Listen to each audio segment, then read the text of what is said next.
dia. Hoje nós vamos estudar sobre o capítulo 17, que é o capítulo das informações genéticas e como essas informações genéticas elas são passadas de pais para filhos. Então, nas nossas aulas anteriores, nós estudamos, sobre as células do corpo, que as células elas são especializadas em funções, mas que mesmo sendo especializadas em funções diferentes, essas células elas apresentam a mesma informação genética. Não foi isso? Então hoje nós vamos entender por que essas células apresentam a mesma informação genética, como essas informações genéticas elas são passadas ao decorrer da hereditariedade. Então vamos lá. Então, falando um pouco sobre informações genéticas, sobre hereditariedade, nós vamos conversar um pouco também sobre reprodução sexuada. Então, a reprodução sexuada, ela é uma reprodução gâmica, ou seja, ela é uma reprodução que ela depende da troca de gametas. Então, essa troca de gametas, ela terá que utilizar aí dois indivíduos diferentes. Esses indivíduos, eles terão no seu interior os gametas femininos e gametas masculinos, que são as células especializadas na reprodução.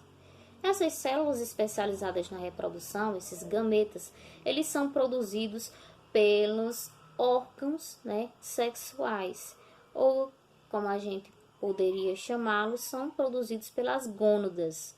Essas gônadas masculinas e gônadas femininas podem ser, por exemplo, nas mulheres, nós temos os ovários e nos homens nós temos os testículos.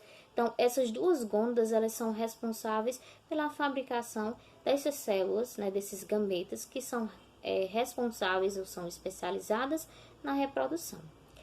No momento de fecundação da reprodução sexuada, há a troca de gametas. Então, esses gametas eles se encontram, eles se fundem e acontece uma troca de material genético que está disposto no interior das células desses gametas e acontece a reprodução e a formação de um novo indivíduo.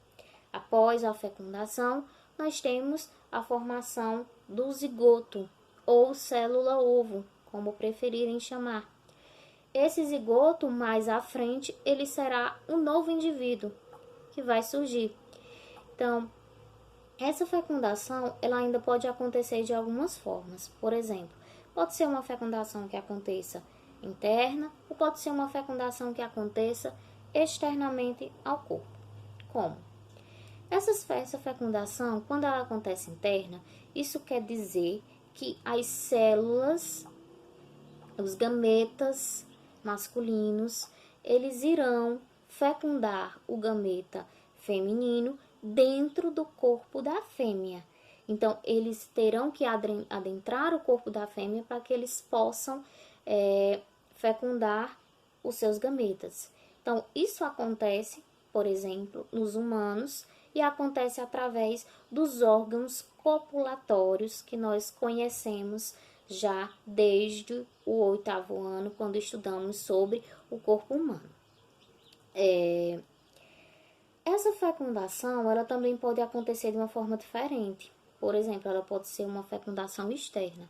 Isso quer dizer que as células masculinas, que esses gametas masculinos, eles vão fecundar os gametas femininos fora do corpo da fêmea.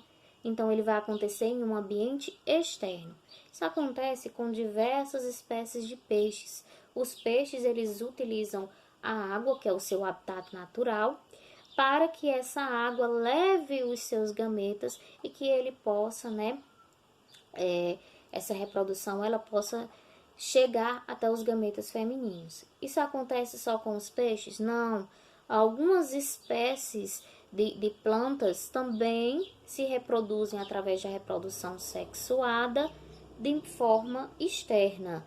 Então, elas liberam lá os seus gametas e esses gametas eles podem ser fecundados pelos gametas masculinos, utilizando, por exemplo, o vento, ou utilizando a própria água, ou utilizando os animais polinizadores, como é o caso das abelhas, dos beija-flor, e até uma espécie que é muito conhecida aqui no Cariri, que é a região em que nós fazemos parte, que é o soldadinho do araripe, ele também é uma espécie polinizadora, ele também ajuda na disseminação de espécies, certo?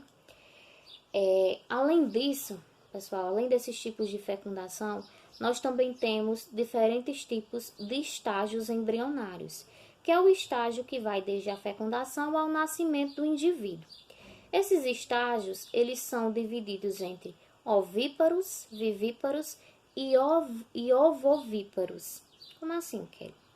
Aqueles indivíduos que são classificados como ovíparos são aqueles indivíduos que a fecundação da fêmea pelo macho acontece através da fecundação interna ou externa. Ele pode usar as duas formas de fecundação.